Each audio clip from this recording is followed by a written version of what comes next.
We will kick off the first question with Danny Segura. Danny, please go ahead. Hey Tyron, how's it going? It's going great. How you doing? Doing well, man. It's been a long road for you to get to this moment.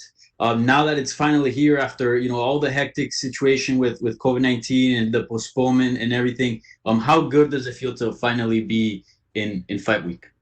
It feels great. Everything happens for a reason. I think it was a blessing in disguise. I had a chance to really just grow as a fighter, mentally get myself prepared to fight, and added some new wrinkles to my game. And now it's a more prepared, more focused Tyron Woodley. And I think that's a fighter that the fans deserve to see. Yeah, it's interesting times in your division right now. Seems the title picture is not all that clear. We thought that Usman was gonna face Masvidal, but it seems that's not really working out at the moment. Do you think a win on Saturday could put you right in there, and maybe you're the one that challenges Usman next? I think just when I win in a dominant fashion is going to set up a lot of wins for me. It could be a fight against Usman.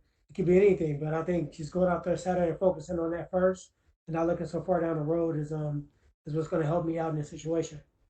Yeah, and obviously you were a very dominant champion. Can you explain what kind of happened in your last fight with Usman where you lost, and have you made any changes or any adjustments since that bout?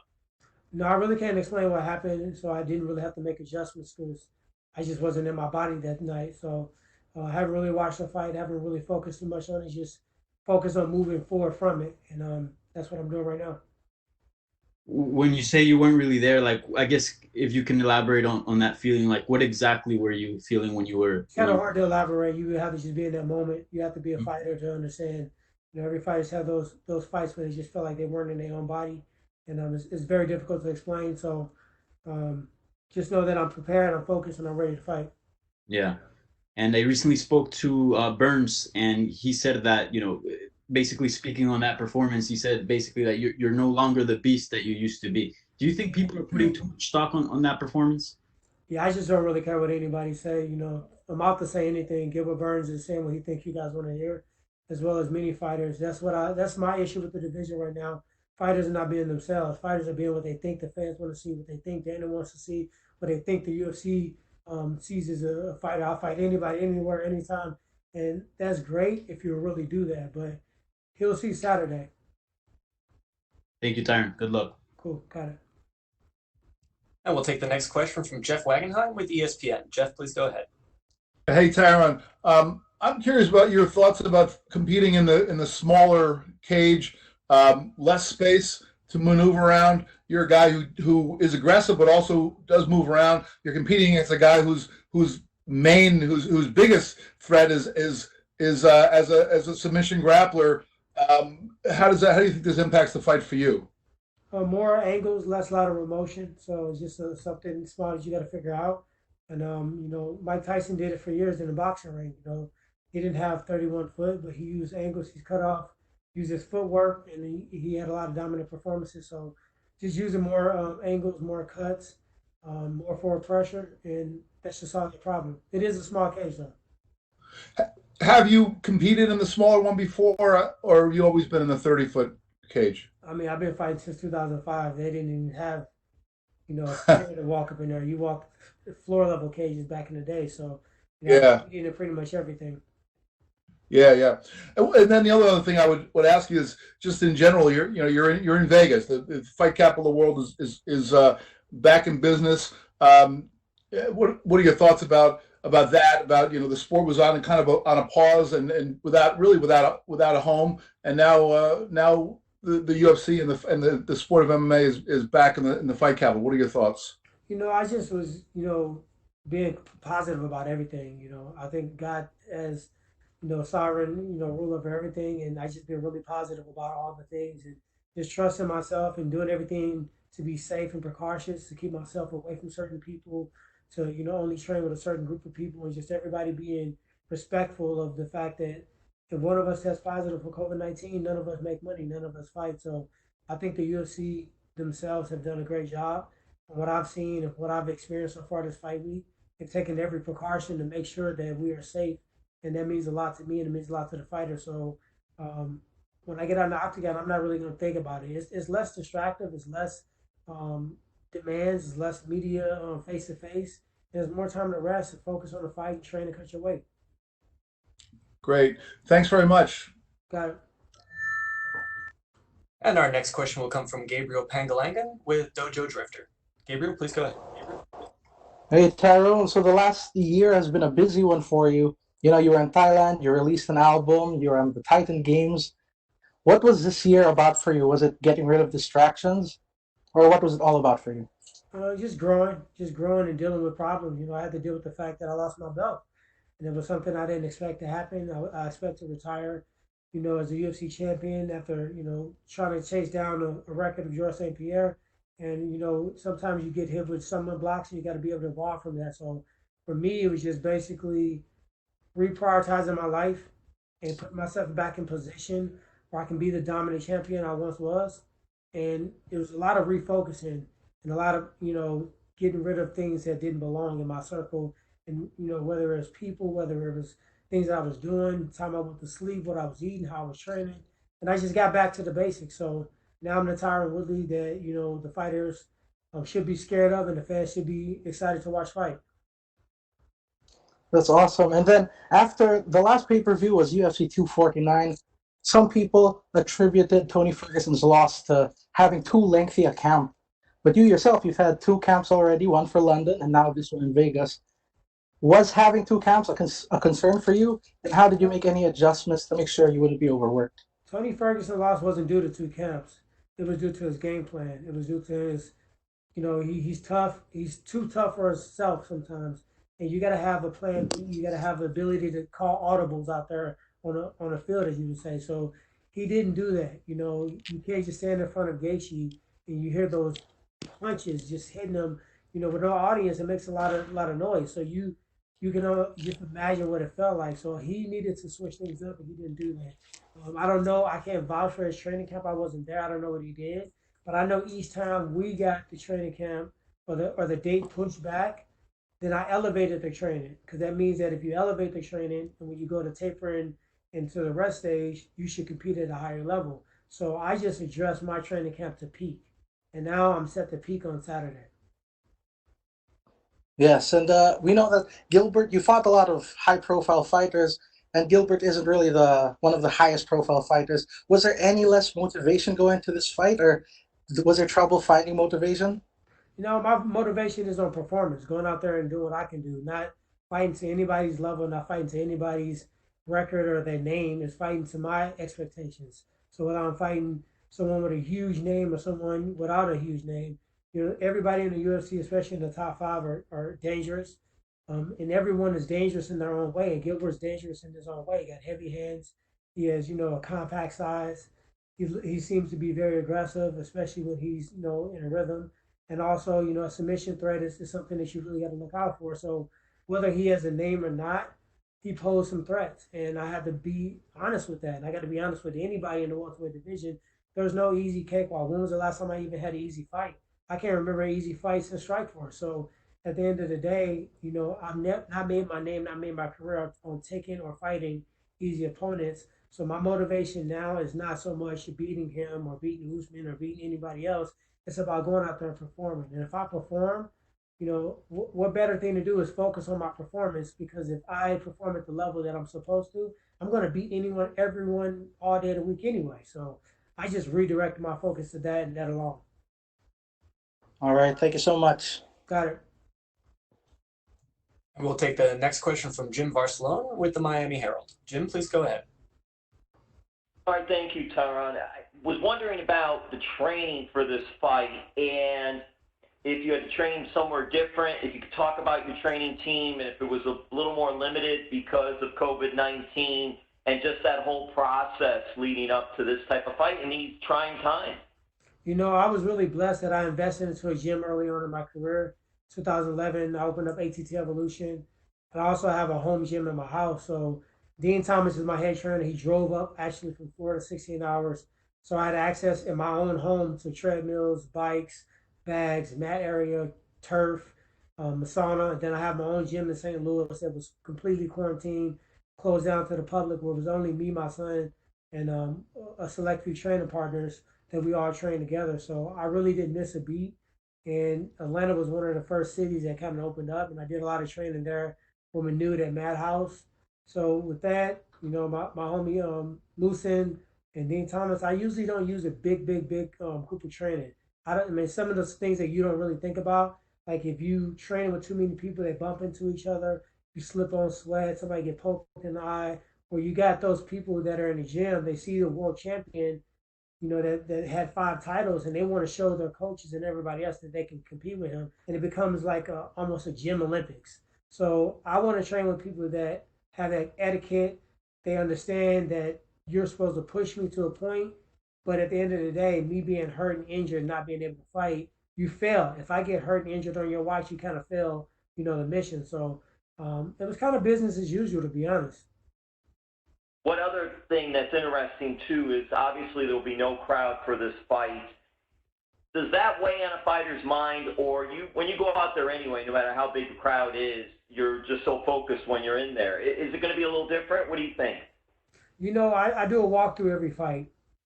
I go in the octagon that morning, the Saturday morning, and I go there and I imagine the ring is, it's chaotic. There's so many people there yelling and screaming and booing and cheering and throwing tomatoes and saying the worst stuff possible. Then I put myself in worst case scenario. Somebody got my back when I'm fatigued. Somebody got me in a submission. Somebody's got me in a mount.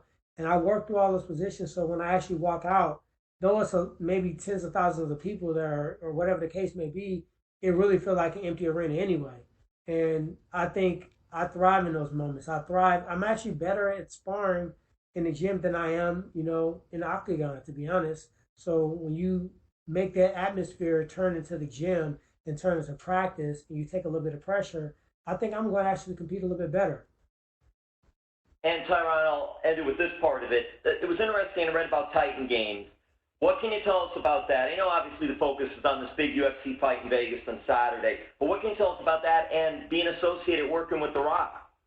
It was a great opportunity, man. That course was no joke. Like, I don't know if you guys caught the first episode, but it's not anything to play with. It wasn't like we did a whole bunch of cuts and takes. They said go, you went, and it was exhaustive. So for me, I kind of treated it as strength conditioning because I was technically in camp for Leon Edwards, and I didn't want to, want to make sure I didn't injure myself. But at the end of the day, you're competitive, you want to win. So I just found a happy medium to go out there and explode and do what I needed to do. And I just treated it, hey, that was my strength and conditioning today because it was that taxing on my body. And obviously working with The Rock, one of the highest paid, if not the highest paid actor right now in the game, a lot of charisma, a lot of knowledge. And he wasn't, shy about sharing some of that knowledge with us on set. So it was definitely an amazing opportunity. And I look forward to work with The Rock some more in the future. Yeah, were you a Rock fan when he was in his pro wrestling with WWE? Yeah, I was. All right, thank you so much. And hey, avoid those tomatoes. Okay, thank you, my man. Okay, we'll take the next question from Amber Dixon with KSNV. Amber, please go ahead.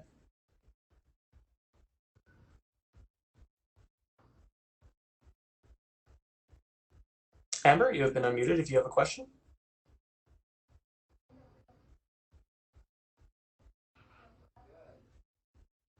Okay, we will move on, and we're going to have Mike Heck. Mike, if you are ready, please ask a question.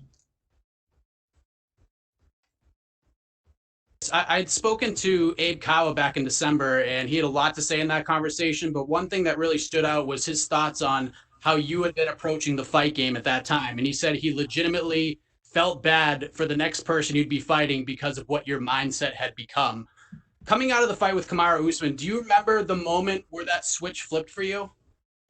I mean, the switch didn't switch instantly. It took months. I went into a state of depression for a while. I really wasn't talking to a lot of people. I was eating terrible. I wasn't training. And I really just did not expect. I felt like all my competition that I had before Kamaru Usman, I felt like that was the stiffest competition. I felt like all the great welterweights I beat before then were going to be my toughest competition. I didn't take anyone lightly, and I didn't think it was going to be on cruise control at that point. But I felt like I had that 5 round mapped out so well. I felt like my strategy, my game plan, my studying, my coaches, my team. And I felt like I had everything in position to win. So I really had to deal with that, and it took longer than any other fight in my career. And I got to the point where I felt like I faced it head on, I feel like I'm a better person, I'm a better fighter, I'm a better human being because of it. And I feel like it was necessary for my journey. Sometimes you see guys and they just go from the bottom to the top and they spurt all the way through, and they got everybody helping them out with whether it's media push or social media, and they just got all the things given, and it's the people that have to bounce back and have to face adversity and have to really show the fans what they're made of, that they're not going to just crawl up in a ball. And I'm coming out swinging, and I've always come out swinging in defeat, but this time it's a little bit different because I plan on making this a complete lifestyle change. The way that I'm taking the fight game, and really my focus is really set back to that amateur Tyron Woodley that was trying to turn professional, that wanted to fight in the UFC, that wanted to be a champion, that wanted to reign, that wanted to be the greatest. And now I'm out for everything right now. So you sort of alluded to it that, some people are going to take what you just said as like, oh, he's going to turn back the clock to the guy that was surging towards the title, the guy who knocked out Robbie Lawler to become a champion. Is that, I guess, a fair comparison, or is this a completely different focus that you have these days? At that point, it's different motivations. I never had the motivation just to make it to the UFC. So that set me apart from the beginning. Some fighters, and you can't knock them because it is a high, something very, to be, what's a good way to say it? It's something you should be proud of. If you're in the UFC, there's very few people that make it in the UFC. You're one of 600 people out of the entire world that's in the UFC. So you should be proud of that. But that wasn't enough for me. And being a champion wasn't enough for me. And they got to the point where I wanted to be um, the greatest welterweight of all time. And now I want to change it to where no matter who they put in front of me, no matter what the situation is, and my performance is so dominant that I don't have to talk, I don't have to beg, I don't have to ask, but the respect due is going to be given automatically because you're going to not be able to deny me. So it's similar to that person that fought Robbie Lawler, but once I got to that belt, once I started reigning, it became kind of strategy. But now it's just going to be performance alone, performance alone, performance alone. So it don't really matter who's in the octagon. No matter if it's a super fight, a number one contender, or a championship fight.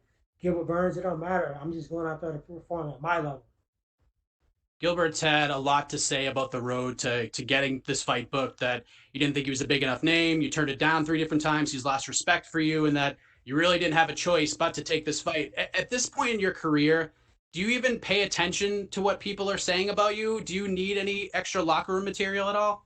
No, I don't. And I don't pay attention to it because one, I'm out to say anything. Two, at the point they're doing what they have to do. I didn't ask to fight Gilbert. I asked to fight Leon. I didn't ask to fight Kobe. I didn't ask to fight Usman Till or none of those guys. Those guys asked to fight me. I was the guy. I was the person that was at the top of the food chain, and they wanted to fight me, and they should. Because when I was at their level, when I was at a position where I wanted to get the opportunity, you know what I mean? That's what I had to do.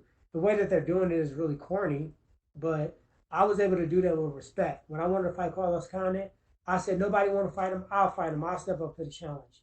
I never had to disrespect him. I never had to talk bad about him. I'm still a fan. Carlos Condit may be my favorite welterweight to watch, even over George St. Pierre, just because he used his abilities and maximized every single time.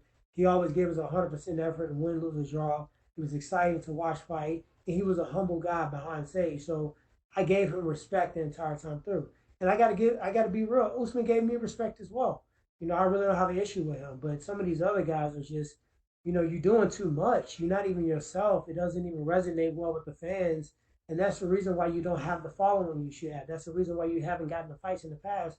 And this, for these guys, is just really a blessing in disguise because the opportunity for international fight to happen at this exact moment is not really there.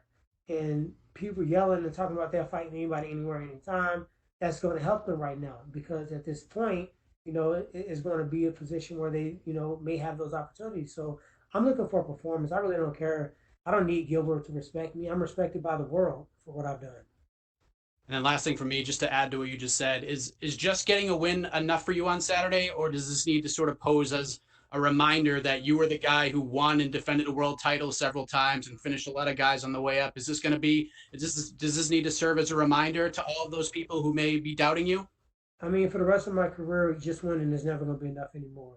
I made that commitment to myself. I made that commitment to my coaching, to my family, that if I'm out there, you're going to get maximum effort, you're going to get maximum performance. I'm going to go out there and I'm going to send messages every single time I fight. It's not just because it's Gilbert. It's not because I lost my last fight. It's not because I won a title shot. It's because I'm capable of it. And if you're capable of it and you don't do it, then what are you out there for? So I'm going out there every single fight for the rest of my career, and I'm gonna let everybody know that I'm the best. Thank you, Tyron. All the best to you on Saturday. Thank you. Perfect. Thank you, Tyron. That is all the time we had for you, sir. Cool.